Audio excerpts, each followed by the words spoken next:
Yeah, it's okay. Let her follow up. Let her follow up.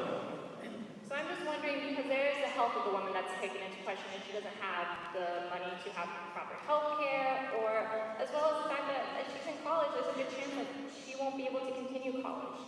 Okay, so now you're adding more variables to the situation. But okay, so let's talk. Okay, so let's take each one of those variables at a time. But I'm going to have to cut off the continuing hypothetical after this before she ends up in penury at the end of Les Mis. But it's.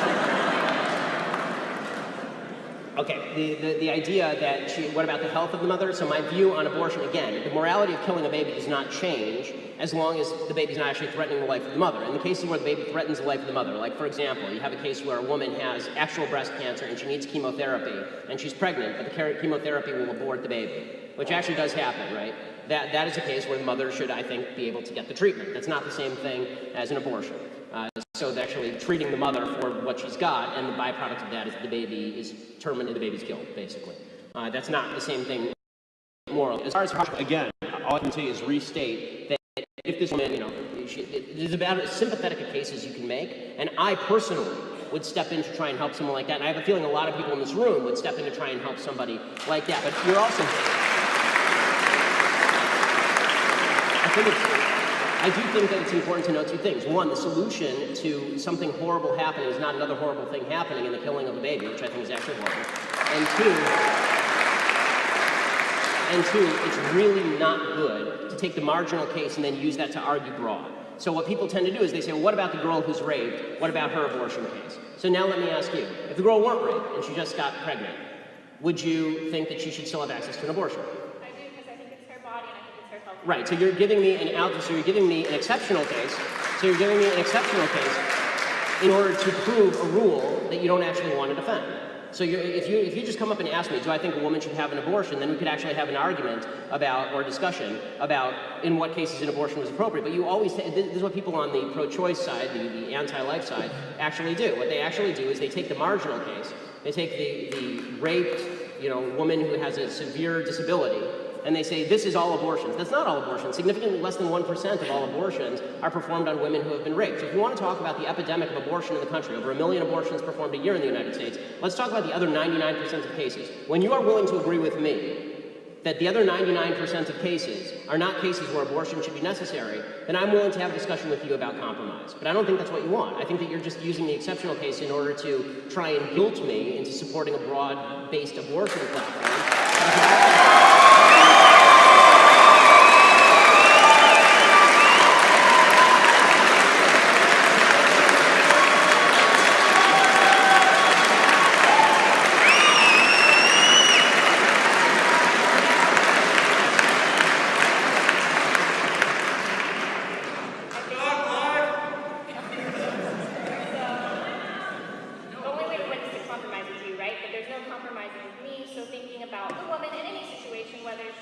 No, I just, sure. So whether thinking the woman got pregnant because of rape, or if the woman is pregnant because she didn't have access to birth control, but even if she does...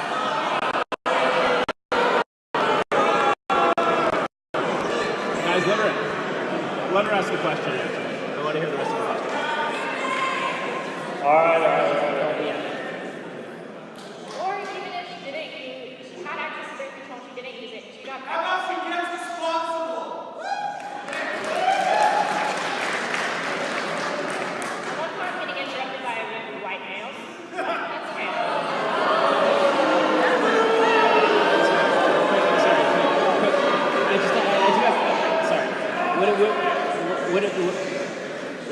Would it be better if they were all black? I'm really confused.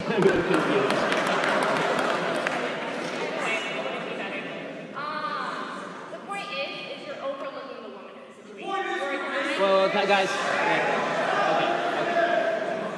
I'm not overlooking the woman in the situation. She had many choices. Okay, so now you're shifting the scenario. Okay, so now just to be clear, are we talking about the scenario with the rape, or are we talking about the other one? Okay, because no, we're not going to do every scenario because all these scenarios are different, and I want to discuss them specifically. So if we're going to talk about, Okay, so if we're going to talk about the case where the woman is just, she doesn't have access to birth control, which is available at CVS for $32, you can get a bunch of condoms, okay? It's really not expensive. If we're going to talk about, you know, the idea that a woman just was too lazy to use birth control or she got pregnant because the birth control broke, I really do believe, well, I mean, since the woman is probably going to bear the burden of pregnancy, I think both Might bear the burden. I mean, just factually speaking. Okay, the man has a lot less cost there. The man, she does bear the physical burden. I mean, you're the one calling pregnancy a physical burden, aren't you? Yeah, I am, but I'm wondering so you're saying the man shouldn't have any responsibility? No, I'm saying the man should marry her. You're the one saying the woman should stay single and then rely on the government.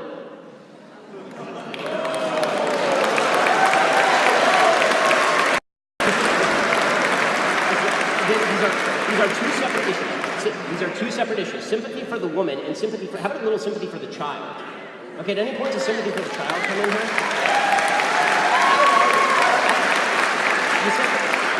You say I'm not compromising. I'm the only one in this conversation who's expressed the willingness to take money out of my own pocket and put it in somebody else's. So have you donated to Planned Parenthood then? What was that? Have you donated to Planned Parenthood? No, because they kill babies.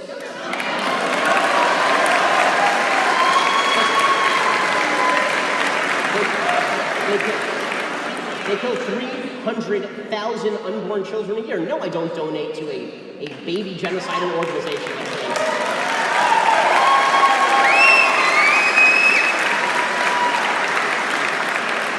I'd love to continue it, but there's a big line behind it.